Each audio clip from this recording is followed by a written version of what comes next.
We are back. Love Island is back. Oh, listen, if you cannot tell by the excitement in my voice and what I just said, we are here to talk about Love Island. So, like I said in one of my last videos, how we're going to cover Love Island over here on YouTube is we will do our own little version of After Sun, and it'll be weekly. So, every Monday, you can count on a Love Island weekly review until the end of this. And listen, the material is already there. No matter what anybody says, don't listen to the new fans, the PPG fans who swear up and down that this show is bad. It's not bad. It ain't never been bad. It ain't never gonna be bad. And listen, honestly, truly, I have no problem with PPG itself. Well, we'll get there a little bit later, but I loved last season, and guess what season I loved also? The season before that, and the season before that. It's just very frustrating for us OG Love Island watchers that have loved the show no matter who was on it to see all of these new fans try and convince others that this season isn't giving, because like after week 1 of Love Island, you actually have no clue who you're voting for, who you want to win. That's not how it works. If you win, even if you're a new watcher, this time last year, we barely knew Leah, Janae, Serena. We still were like, oh, Serena don't like Cordell. He was telling us that he didn't know about long-term goals this time last year. But that's enough of last season. Let's get into this season. We have a full new group of Islanders. The women, per usual, are giving. And the men are the men. I mean, they gotta be here, don't they? No, I'm just kidding. I would say my favorite male Islanders so far are Ace and Ace. My first impressions of everybody, honestly, Shelly is a literal doll, and I do like the way that she has carried herself all throughout this week, even when it came to like Huda being unreasonable as hell. When it came to any type of like the recoupling, when the bombshells came in, anything. I'm really liking her so far. I also like Alandria so far. Listen, just like the Love Island, you know, audience to get all upset when a black woman says what she has to say. And I knew when everybody was all online getting upset that Alandria had told Huda, like, don't worry about it. You doing a little too much. We'll talk about this later. I knew it was going to be grand opening, grand closing. This always happens. It happened this time last year. Well, not this time last year, but when Serena and Janae had gotten into it, when Leah and Janae had gotten into it. At one point last year, people like to rewrite history, but they were saying that Janae was pick me. Remember when she made Miguel them eggs when he first came in? And I will say for me, one of the most disappointing casting so far that I thought that I was gonna like, but I'm kind of not, is Huda, because I did follow Huda online for her workouts. Now listen, if you followed Huda's, let me back that up. I followed her for her workouts. I personally never saw any of her like videos where she really showed her personality, right? So, but nevertheless, I still was very shocked to see how she was acting right out of the gate. There was a lot of conversation online about whether or not, before the show even started, about how she has a child and they can't believe a mom is going to be on Love Island. I didn't really agree with any of that. I still don't. I think you can be a parent and be on Love Island. The baby has a dad, okay? And we'll get to him later, okay? Because he online bumping his gums. But when she got in, she said she didn't want to tell anybody right away, and I was like, okay. But then it kind of became like this secret thing, and I do personally feel like she's holding it over people's heads a little bit, and it's just like, girl, what is going on? Even the way she told Sierra when she started crashing out after the first actual game of the season, I was like, I feel like you're withholding this information from people to be able to be like, oh, I confided in you and I told you that I'm a mom and now you kind of owe me some type of loyalty. I'm not loving it. I'm really not loving it. When she finally did tell Jeremiah, sorry, I was just like, okay, girl, spit it out. Spit it out, because I've seen a couple times to where you could have told this boy before we got to this scene that you were a mom, and now we're dragging it out. That also could have been production. Jeremiah's response in hearing that she was a mother, brother, oh my gosh. First of all, this boy said, how many kids? And you're 24? But then he also goes on to say, well, for right now, my feelings aren't changing. And if they do, I'll let you know. That's not comforting at all. Not if you ask me. Secondly, he says something to the effect of, if we go all the way and win this shit. Win? Winning? Talking about winning in the first week on camera is nuts. And it's the quickest way not to get votes if you ask me. And the way Huda crashed out when Hannah and Amaya came in as two new bombshells, I was like, are you kidding me right now? Again, 4 days, 4 days, 4 days. And Huda is kind of developing this fandom, which obviously she does not know about, but this fandom online that is similar to Leah's, where you can't say anything about her or her behavior or they will come after you. And it's getting really frustrating because Huda is showing on the television that she is not a reasonable person, okay? Somebody was like, y'all would feel the same way too, which is a line that Huda said when she was crashing out to the girlies and they were trying to talk sense into her, right? And somebody pointed out, they were like, no, baby, I'm not gonna be acting like this over somebody I've met 3 days ago on or off Love Island, because it really is just unreasonable. We are not here to be locking it down and being closed off after 4 days. 4 days. 4 days. Like, it just really is blowing my mind. I'm like, do you know what show you're on?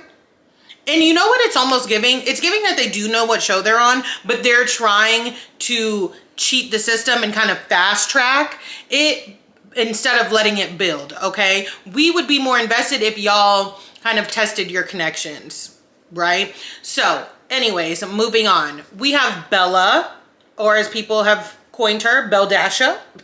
Listen, I really didn't want to call her Beldasha because I was like, oh, you know what? Yes, the name is spelled very differently to what I'm used to. But as somebody who grew up with a name that was not normal and that people didn't see often, I don't want to say sensitive anymore. I'm 33 now, but I like to respect people's names, okay? Hey, they're in the villa calling her Beldasha to her face, so whatever.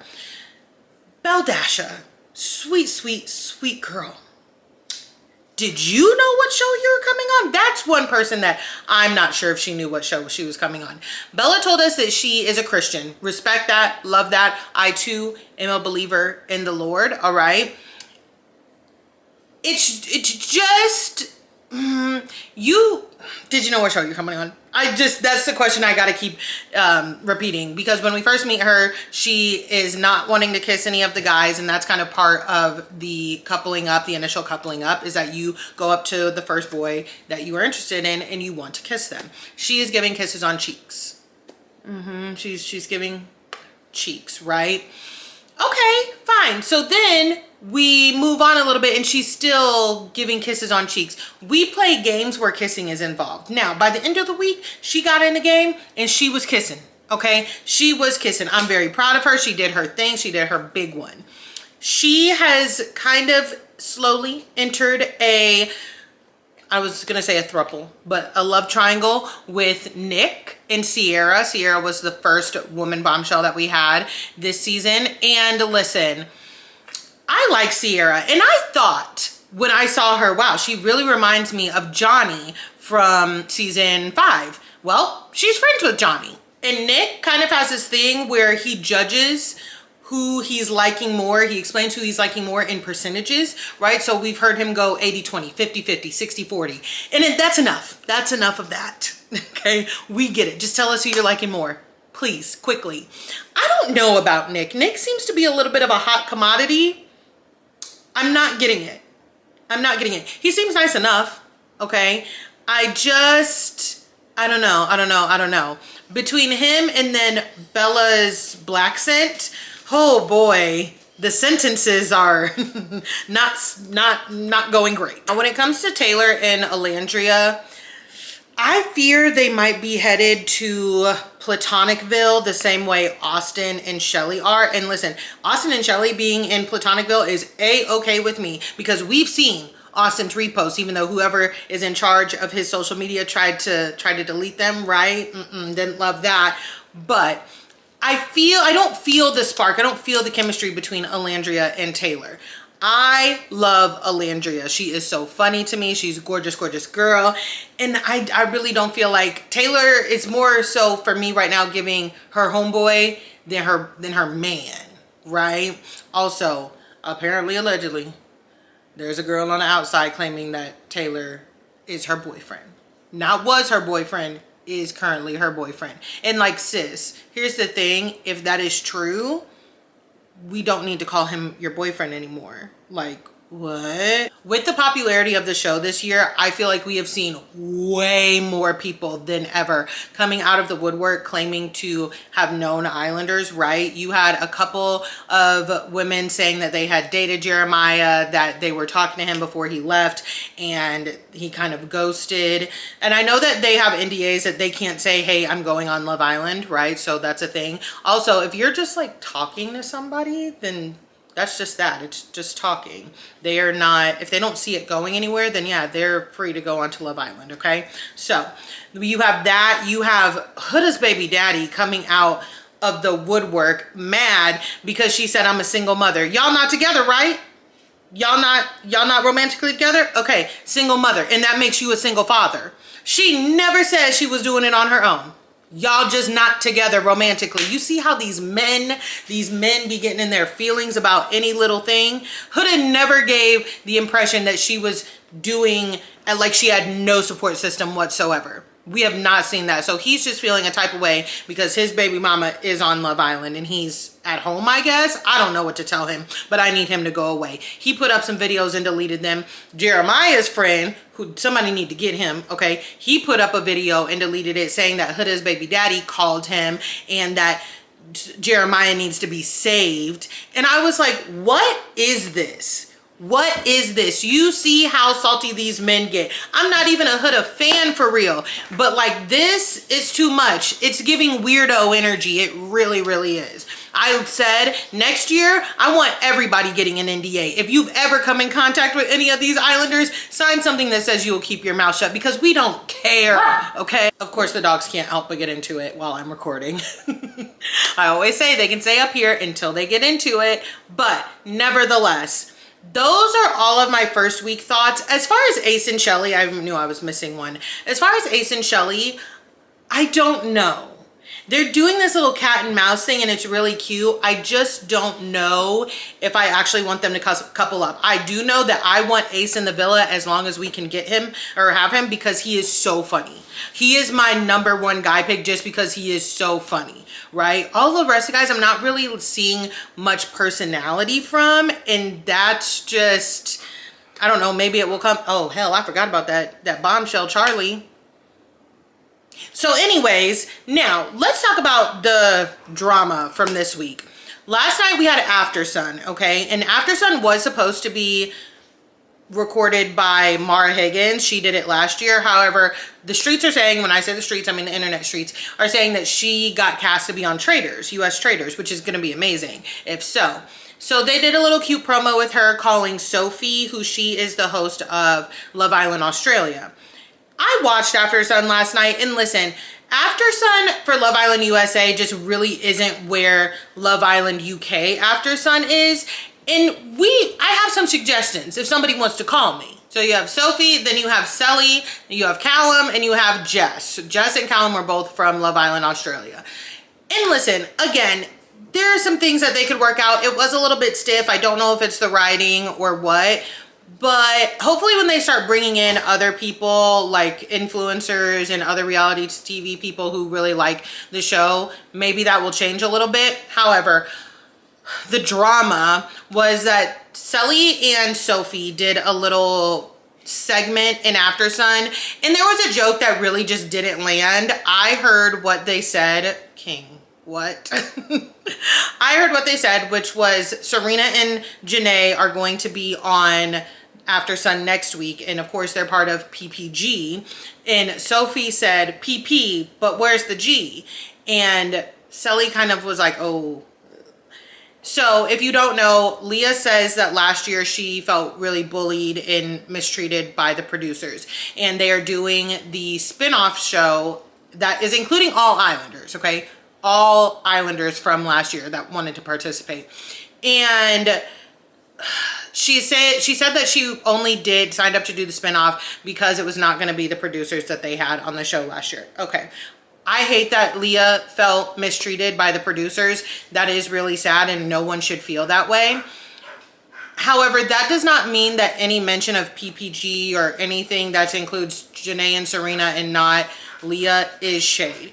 When that was said, Leah immediately got on TikTok and made a video saying, imagine throwing shade at me and we're just sitting here playing with Labubu Legos. And it was her, Miguel, and her sister.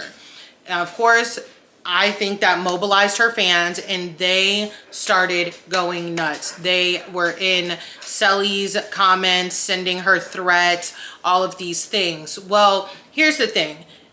Me and like a couple other people that watched the show, we were like, I don't understand how that was shade at Leah whatsoever.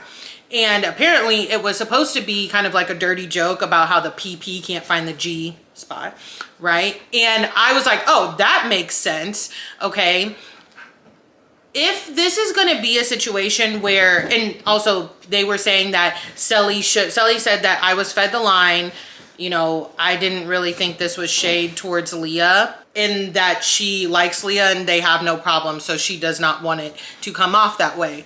Leah then said, somebody came into Leah's comment saying that, you know, your fans are doing too much and they're sending threats. Leah says that she does not condone that, but honestly, she still maintains that everybody is confused and it was weird and the joke should never have been written. Well, girl, like, if it didn't have anything to do with you, what you want them to not invite Janae and Serena onto the show, onto After Sun? I'm just really confused because it's and this is totally fine, but it seems like an emotional reaction. But now when we're met with other information, we're having a problem walking back what was said. And now that it's kind of like putting toothpaste back into the tube. You cannot stop your fans from doing and saying these things to other people like Celly and other cast members. It's just too much. Of course, and they're also saying like, oh, well, that's why Leah got a spinoff. Leah did not get a spinoff. Leah did not get a spinoff. The entire cast got a spinoff. Okay, and from what I understand, there's also going to be people from other seasons onto that potentially. I don't know. I just saw something where there was a whole red carpet, and I think Kira from season 1 or season 2, I can't remember. She was also at the party. Again, those are just kind of the things happening that make the show unfun, and talking about it online just a little unbearable. But after week 1, my show is back. You know, I feel just as excited as ever to see these people, where their connections go, see who's going to come in. We have a recoupling tonight because I'm recording this on Sunday, actually 20 minutes before the episode starts. I really, really hope Sierra does not go home, but I feel like that might be the way it's headed because Nick and Bella have kind of evened, and Nick's word, we're back to 50-50. Okay, so I'm nervous. It's a recoupling. The boys are picking. I don't want to see any of the girlies go home, but that might be the case. Don't forget to like and subscribe and drop down in the comments and let me know how you're feeling about this season of Love Island so far. Who do you want to see couple up? Who do you want to see go home? Let me know, and I will talk to y'all next week.